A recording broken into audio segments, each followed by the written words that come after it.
C'est la vérité, je crois. Mais non, je peux pas. Vous savez, je pense qu'un jour, les médias, ils vont partir. Moi, je regarde. Ah, ouais. Je dirais à Émilie que ça dépend. Ouais, mais il faut faire un métier qui gagne de l'argent. C'est pas TF1. Ouais. Les deux. Je peux pas regarder le mec. Oui, oui. Très bien, très bien, merci. Très bien, merci.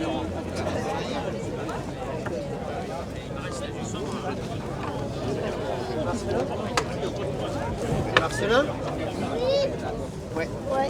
Tu restes là? Vas-y. Oh pas non, celui-là, mais, pas celui-là, non, mais oui, donnez-lui un.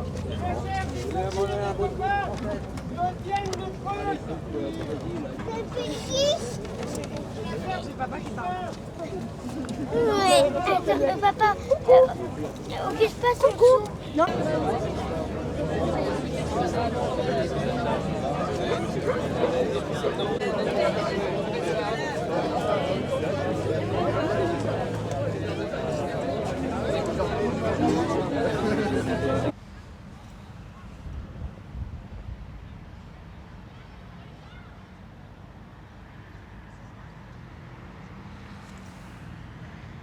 Et en fait, il y a plein d'autres accords de libre-échange. Et franchement, là, on l'a vu avec l'accord UE-Maroc ou l'accord UE-Israël en droit international et les droits humains.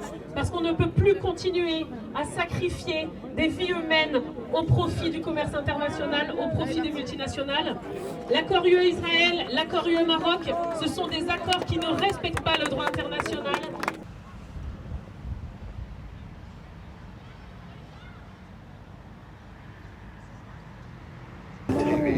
Les officiels de l'UE et du Mercosur négocient depuis plus de 45 minutes. Donc cette manifestation, elle est dans la continuité de tout ce qu'on a toujours combattu, les accords de libre-échange. Et donc on est aujourd'hui ici sur la ratification, enfin toujours contre la ratification du Mercosur, du traité européen sur le Mercosur. So he is here to talk about the Mercosur and how they're going to sign it and accept terms. How harmful will the Mercosur be for French farmers? Sorry. How difficult will this deal make it difficult for French farmers? Si jamais il faut regarder, du coup, c'est moi qui pose la question. Qu'est-ce que ça va faire pour les agriculteurs français, le Mercosur? Qu'est-ce que ça va vous poser, vous, comme problème? Alors ce que ça va nous poser comme problème principal, c'est la concurrence déloyale, complètement déloyale. Si on peut prendre un certain nombre d'exemples, mais je vais prendre l'exemple des DROM, donc des territoires d'outre-mer qui sont avec nous. Alors dans le combat syndical, donc on a principalement les Antilles et la Guyane qui sont concernés par les accords de libre-échange, par ce Mercosur. Et ça, ce n'est qu'un exemple, mais par exemple sur le miel, on a les Antilles françaises qui vont être envahies de miel sud-américain, puisqu'ils n'ont absolument plus de droits de douane, ce qui fait qu'aujourd'hui, les apiculteurs des Antilles françaises seront complètement ensevelis sous du miel sud-américain.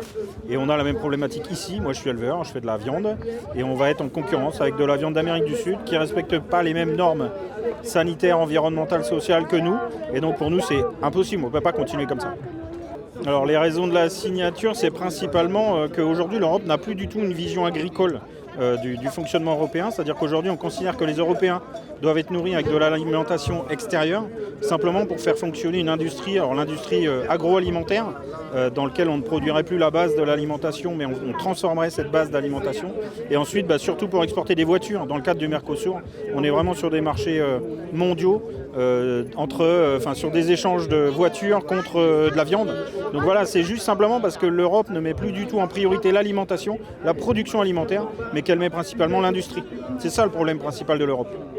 Il va y avoir un gros impact, en tout cas en termes d'élevage. Si on est, nous, éleveurs, impactés par le Mercosur, il va y avoir une disparition de l'élevage. Et l'élevage, c'est ce qui façonne les paysages en France. C'est grâce à ça qu'on a du fromage, qu'on a l'ensemble de notre gastronomie qui est basée vraiment sur la production liée à l'élevage.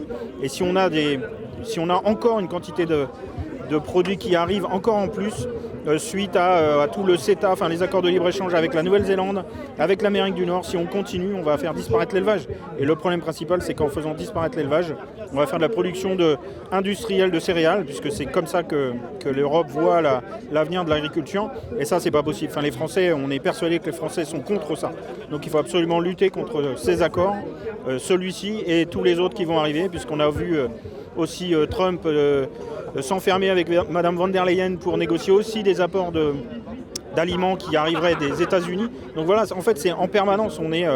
On est simplement face à une absence de vision d'avenir de l'Europe sur la partie alimentaire. Donc ça, c'est urgent d'être là, d'expliquer à tout le monde.